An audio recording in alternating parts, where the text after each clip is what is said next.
Halo, assalamualaikum warahmatullahi wabarakatuh. Di video kali ini saya akan mencoba menjelaskan bab 4 pada skripsi teman-teman semua. Nah, namun di sini yang akan saya tekankan adalah untuk skripsi yang mempunyai metode penelitian kuantitatif dengan menggunakan analisis regresi, entah itu yang sederhana ataupun berganda. Nah, saya akan coba jelaskan bagaimana strukturnya dan bagaimana cara membuatnya. Mudah-mudahan ini dipahami dan dimengerti oleh teman-teman semua. Selamat menyaksikan. Assalamualaikum warahmatullahi wabarakatuh. Kembali lagi dengan saya di channel Skripsi Bisa. Bagi yang belum subscribe channel ini, silahkan di subscribe terlebih dahulu. Di video kali ini saya akan menunjukkan bagaimana cara menyusun bab 4 di skripsi kalian. Jadi video ini mungkin akan agak panjang karena saya akan jelaskan dari mulai pembuatan bab 4 itu sendiri ya sampai dengan akhir. Jadi bagi teman-teman yang ingin menyimak dan ingin paham mengenai bab 4 itu seperti apa, silahkan jangan di skip videonya agar pemahaman teman-teman lebih utuh dan bisa memahaminya dari awal sampai akhir. Nah, di video kali ini jenis penelitian yang akan saya bahas atau saya contohkan adalah jenis penelitian kuantitatif dengan metode penelitian atau analisisnya itu kita gunakan regresi.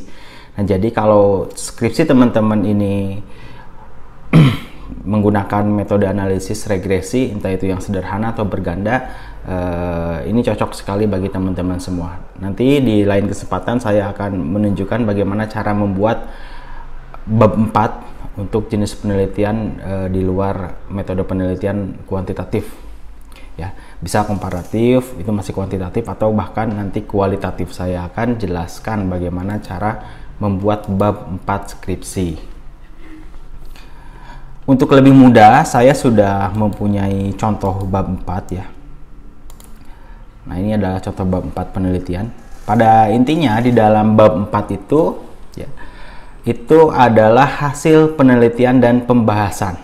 Jadi setelah teman-teman ini membuat bab 1 sampai bab 3, rancangan penelitian kan dimulai dari bab 1 sampai bab 3 atau yang sering kita sebut juga dengan proposal penelitian.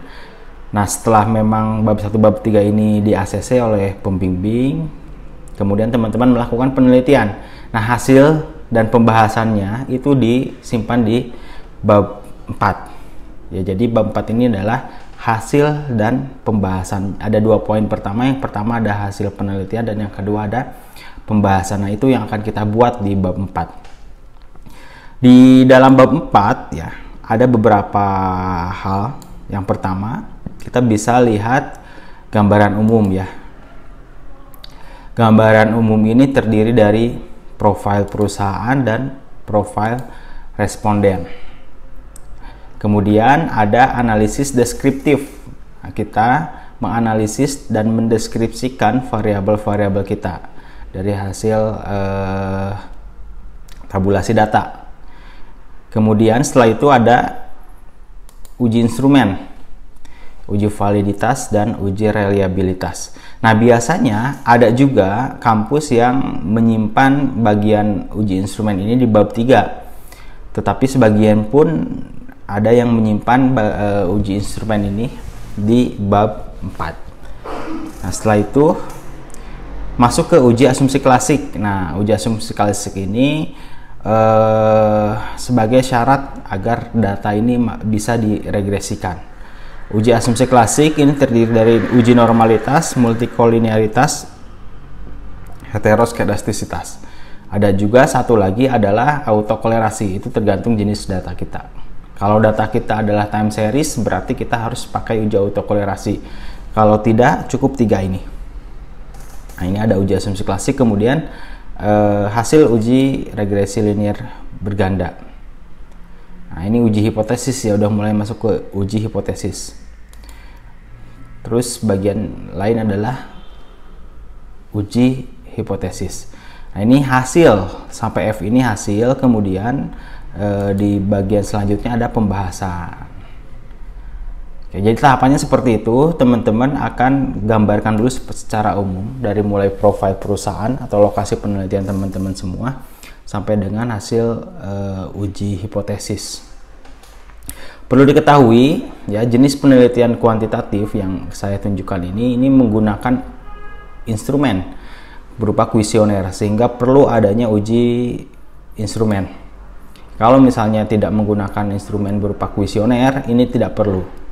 Karena memang saya contohkan di sini menggunakan instrumen berupa kuesioner, jadi perlu dibuat seperti ini. Oke, kita bahas yang gambaran umum. Nah, secara umum kita bisa sampaikan di bab 4 kita ini mengenai profil perusahaan atau lokasi penelitian kita. Nah, ini bisa teman-teman cari datanya sekunder ya, tergantung dari lokasi penelitian teman-teman di mana. Kemudian ada lagi profil responden. Nah, profil responden ini didapat dari hasil tabulasi data. Ya, berapa pria, berapa wanita, tergantung kita tanyakan apakah memang ada di dalam kuesioner kita atau tidak. Nah, jadi ini profil responden ini bisa teman-teman define dan bisa sampaikan di sini dari mulai usia, jenis kelamin, dan lain-lain. Ini tergantung kebutuhan teman-teman. Nah, itu adalah profil responden yang didapat dari kuesioner ya. Saya ambil contoh kuesionernya. Kalau seharusnya sih ada kuesioner di sini ya, lampirannya kita lihat. Nah, iya, ini ada kuesioner. Nah, identitas responden ini kita bisa masukkan kepada profil responden. Nanti teman-teman olah data yang didapat dari responden, kemudian sajikan di bagian tadi, profil responden. Nah, setelah gambaran umum teman-teman sampaikan, lalu kita masuk ke analisis deskriptif untuk mengetahui gambaran masing-masing dari variabel penelitian. Ini disajikan secara deskriptif, misalnya rata-ratanya berapa, simpangan bakunya seperti apa, dan lain sebagainya. Nah, ini contoh dari statistik deskriptif dari pengolahan data. Bisa menggunakan SPSS, bisa. Nah, kemudian setiap variabel ini perlu dideskripsikan juga ya. Setiap variabel ini perlu dideskripsikan. Sebagai contoh, saya ambil satu variabel aja, misalnya yang X2 ya. Yang X2 contohnya kita akan deskripsikan. Nah, ini didapat dari hasil tabulasi data. Tadi kan kita lihat ya,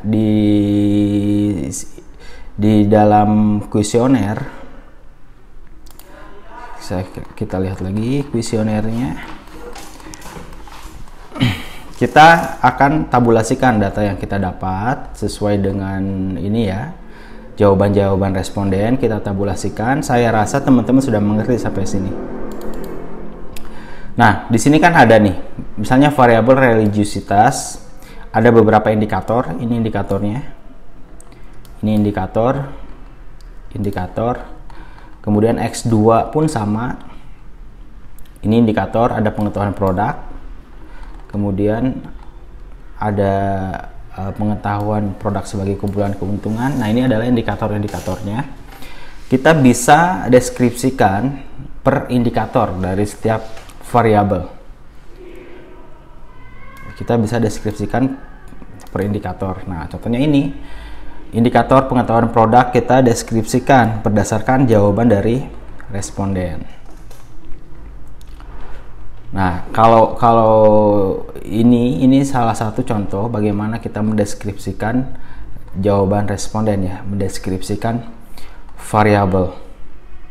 Ini menggunakan rata-rata tertimbang sehingga kita bisa menentukan apakah indikator pengetahuan produk dari jawaban responden ini termasuk sangat baik ataupun sangat buruk. Nanti kategorinya masuk di mana. Oke, saya contohkan. Contoh ini ya, yang X2 aja dulu. Nah, contoh dari kuesioner tadi, kita sudah tabulasi jawaban-jawaban responden seperti ini ya.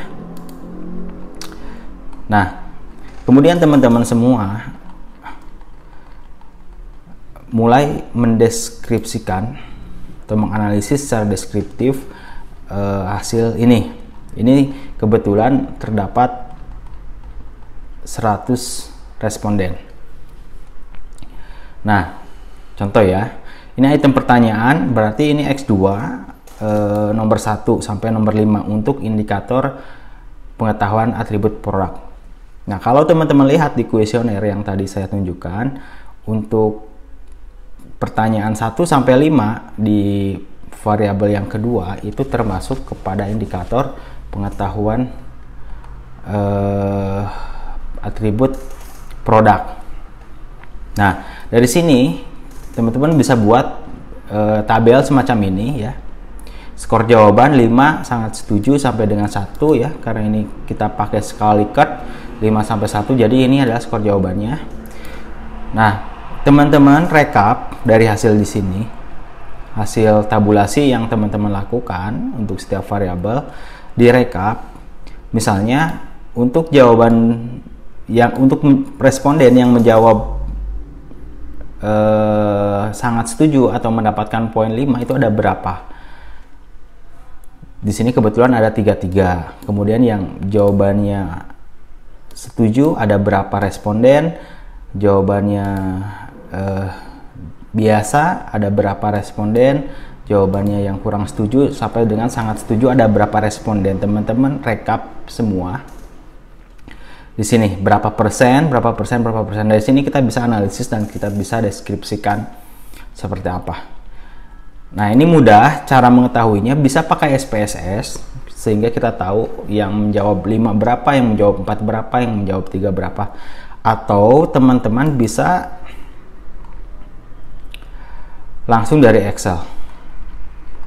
Nah, misalnya kalau kita ingin mengetahui responden yang menjawab sangat setuju itu ada berapa orang untuk pertanyaan 1 ya, teman-teman tinggal buat rumus seperti ini, sama dengan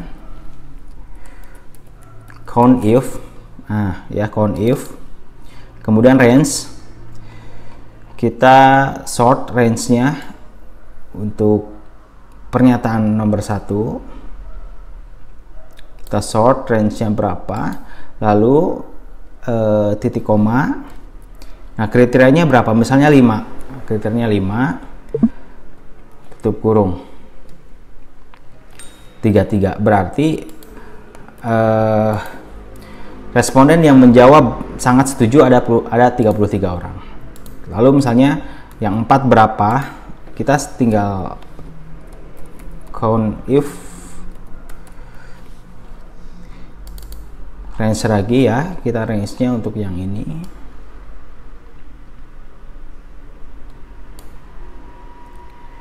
Kemudian titik koma 4.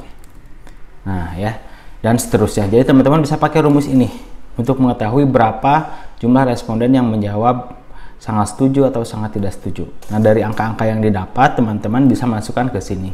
Ini 33, kemudian 45, kemudian yang 3 berapa. Lalu kita bisa tahu berapa persen yang menjawab sangat setuju untuk pertanyaan 1. Nah, dari sini teman-teman bisa mendapat skor total. Skor total bisa kita jumlahkan saja dari sini. Skor total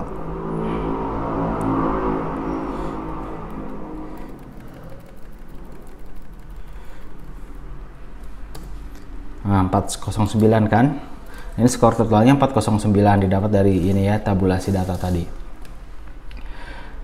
Ini skor total. Nah, untuk indikatornya ada berapa item pertanyaan, teman-teman dari mulai pertanyaan 1, 2, 3, 4, 5 dibuatkan seperti tadi yang saya jelaskan, kemudian dapat skor total berapa. Nah, ini adalah skor aktual. Skor aktual itu skor yang didapat dari jawaban responden. Nah, kemudian ada skor ideal. Teman-teman cari skor idealnya berapa. Skor ideal itu adalah 5. Ya, mempunyai jawaban 5. Skor idealnya 5 kali 5 pernyataan dikali responden sama dengan 2500. Jadi kita dapat skor aktual berapa, skor ideal berapa. Nah, dari sini kita bisa buatkan kriteria pengkategorian indikator. Karena memang skor idealnya 2500, jadi kita buat range dengan cara mencari skor terendah indikator. Skor terendah adalah 1 ya. Berarti 1 kali 5 kali 100. Itu skor terendah. Berarti di sini dikatakan skor terendah adalah 500. Skor tertinggi adalah 2500. Ini skor ideal. Nah, kemudian kita cari intervalnya. Kita cari range-nya dari mulai dengan cara skor tertinggi dikurangi skor terendah, berarti 2000 range-nya. Kemudian dibagi 5 sehingga didapat 400. Nah, lalu kita bisa kategorikan dari mulai terendah, ini tertinggi, ini terendah 500, tertinggi 2500. Kemudian range-nya kan tadi 400, jadi 400 untuk mendapatkan pengkategorian ini ya, dari mulai sangat buruk sampai sangat baik. 500 ke 900 ini dikategorikan sangat buruk. 900 ke 1300 dikategorikan buruk. Kemudian 1300 ke 1700 tambah 400 ini kategorikan kurang baik. Nah, kemudian setelah kita kategorikan seperti ini, skor aktual yang kita dapat berapa? Di sini skor aktual yang kita dapat adalah 1954. 1954 itu ada di garis mana? Oh, ternyata 1954 itu ada di antara nilai ini.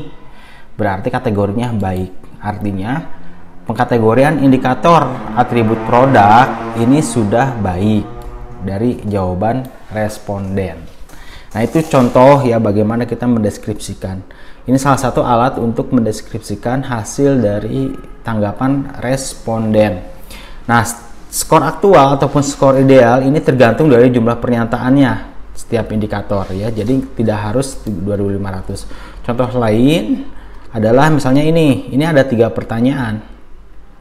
Ini untuk indikator pengetahuan produk sebagai kumpulan keuntungan ya, indikatornya ini ada 3 pernyataan, berarti skor idealnya 5 itu nilai yang tertinggi dikali 3 dikali 100, skor idealnya adalah 1500. Kemudian cari skor aktualnya berdasarkan jawaban responden. Lalu skor ini tuh ada di kategori mana? Buat pengkategorian seperti ini.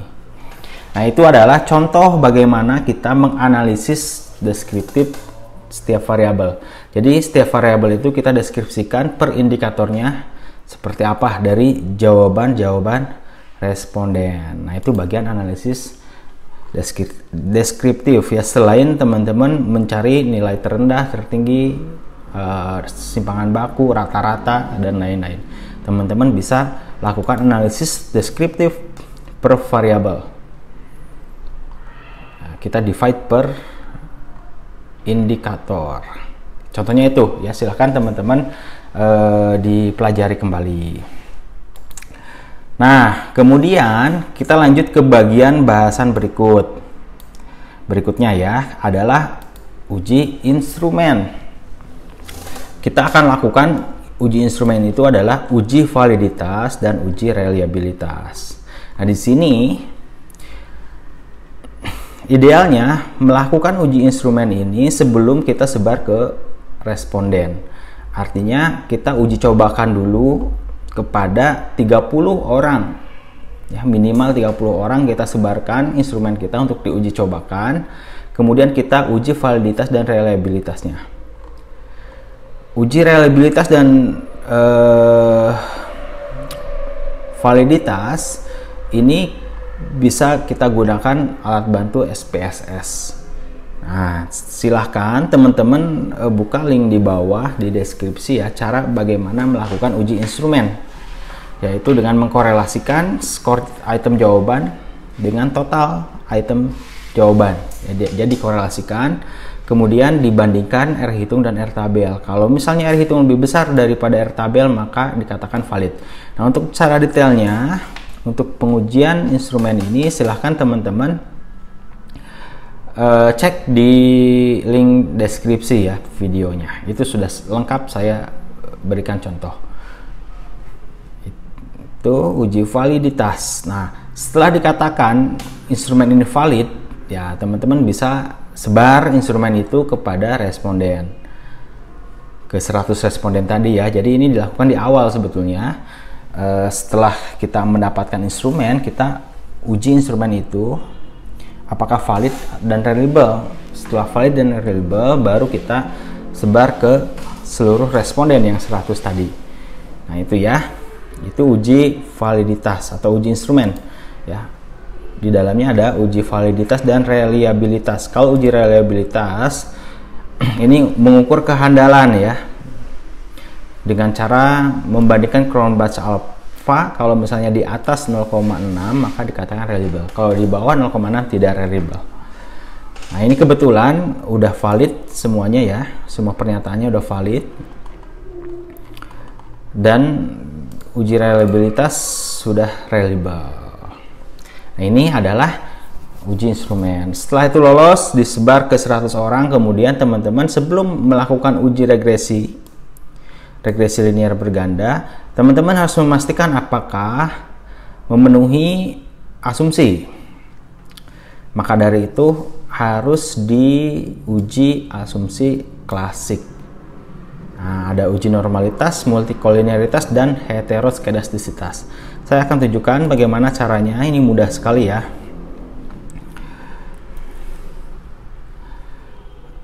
Oke, kita buka SPSS-nya dulu.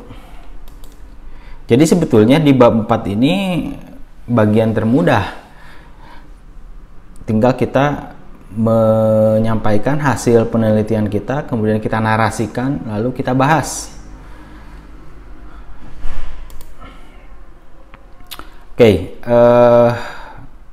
kita tunggu cukup lama juga ya.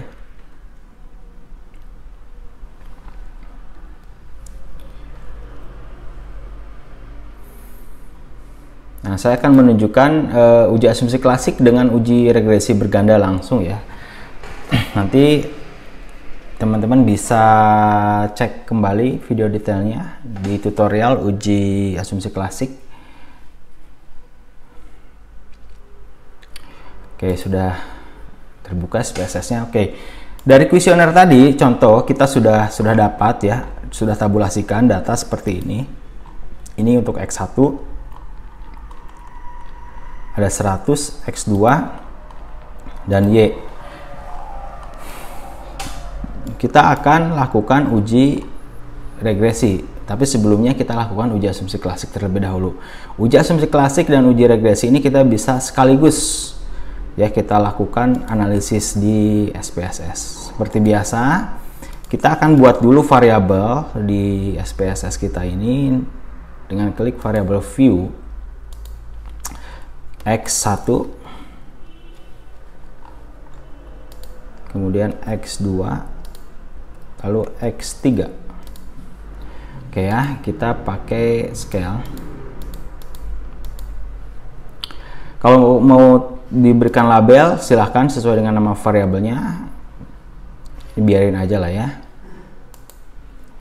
Oke, ini sudah terbentuk variabelnya, ada X1, X2 dan X3. Nah, dari hasil ini, yang hasil tabulasi kita copy. Untuk X1 kita ambil yang totalnya ya.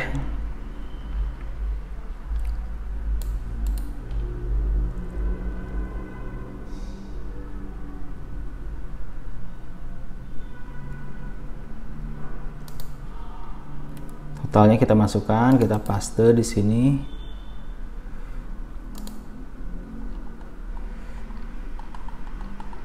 Oke, ada 100. Lalu X2 totalnya kita ambil.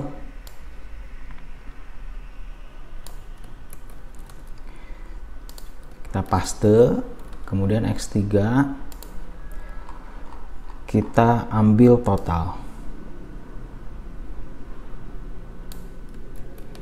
Nah, kita akan lakukan uji asumsi klasik dan uji regresi linear berganda. Oke, Caranya ini mudah, masuk ke analyze. Dengan catatan ini sudah valid ya hasil kuesionernya. Kemudian regression linear. Nah, masukkan variabel dependent adalah X3. Ini bukan X3. Y ya. Oke, ini Y. Bukan X3, sorry.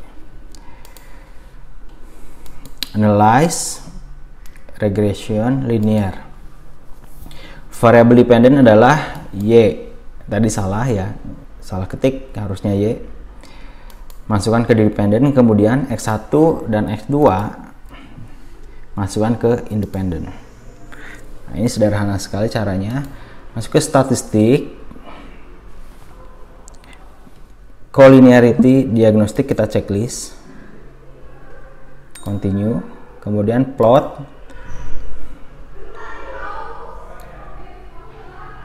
masukkan ini ke X, kemudian S-recit ke Y.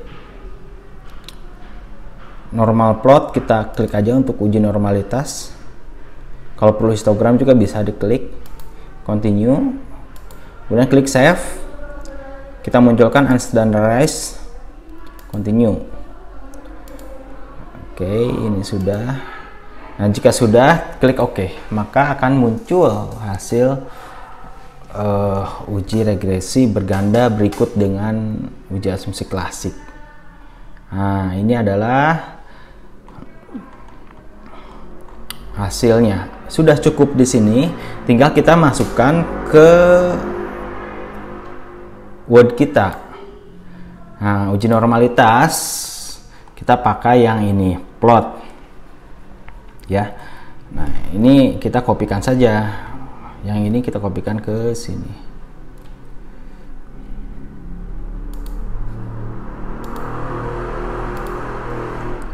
Kopikan. Nah, kalau misalnya titik-titik ini mengikuti garis diagonal, maka dikatakan normal. Jelaskan di sini.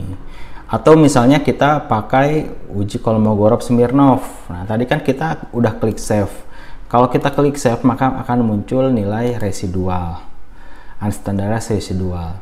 Nah, nilai ini kita uji Kolmogorov dengan cara masuk ke analyze, lalu non-parametric test, masuk ke legacy dialog, lalu di sini ada one sample Kolmogorov-Smirnov. Pilih aja ini, kemudian masukkan unstandardized tadi ke sini, ini pilih test distributionnya normal. Oke, maka akan muncul ini hasil tes Kolmogorov-Smirnov. Nah, di sini ya.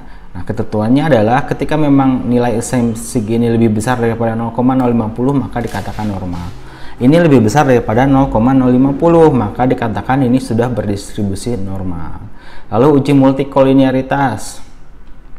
Tinggal lihat nilai tolerance atau VIF. Ketentuannya, kalau misalnya kita lihat nilai VIF, maka ini harus kurang dari 10.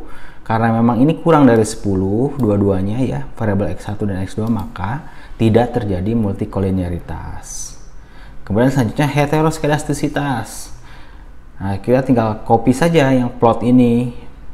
Scatter plot di sini, kalau misalnya titik-titik ini menyebar, sumbu X dan sumbu Y ya, yang ini ya, 0, ini menyebar, maka tidak terjadi heteroskedastisitas.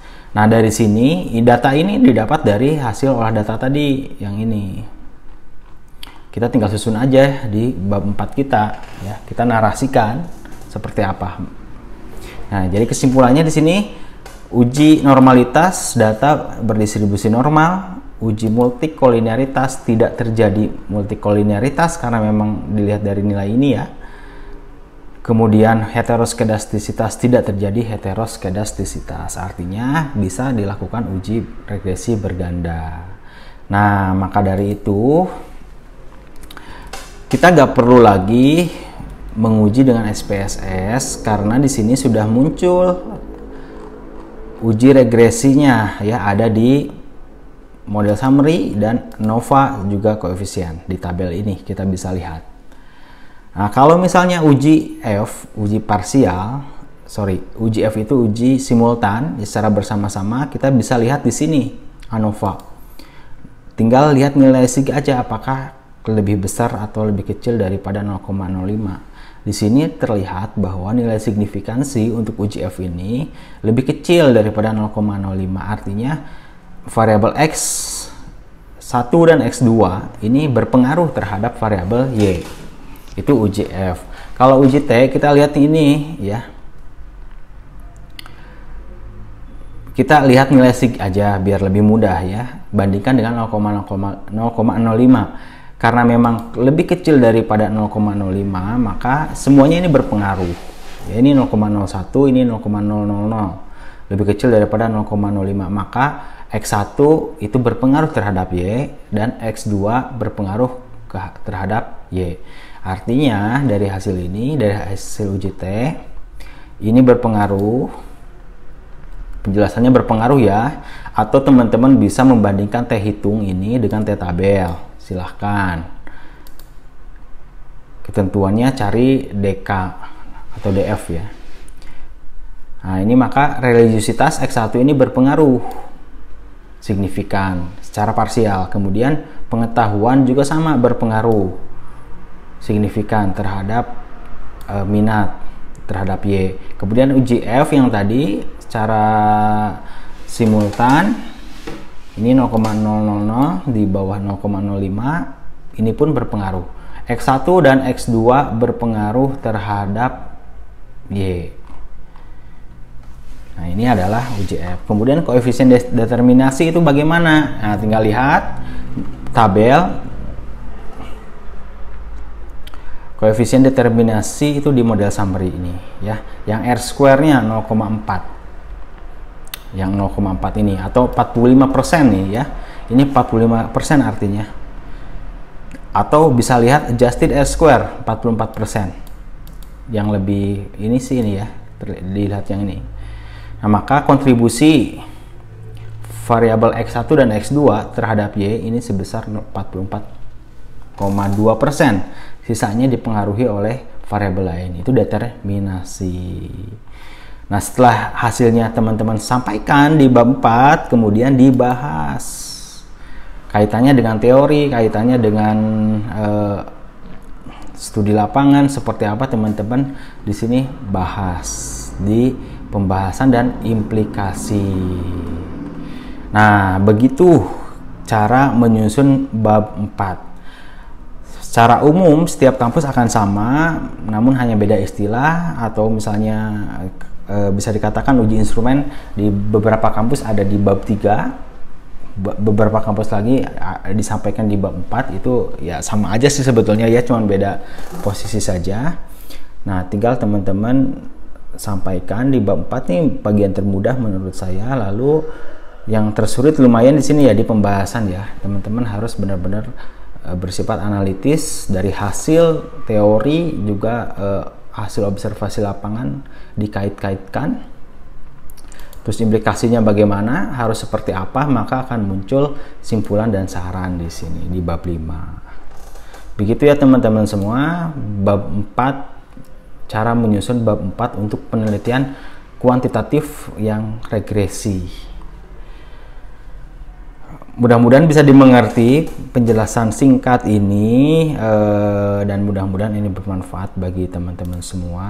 Semoga dilancarkan semuanya. Terima kasih. Assalamualaikum warahmatullahi wabarakatuh.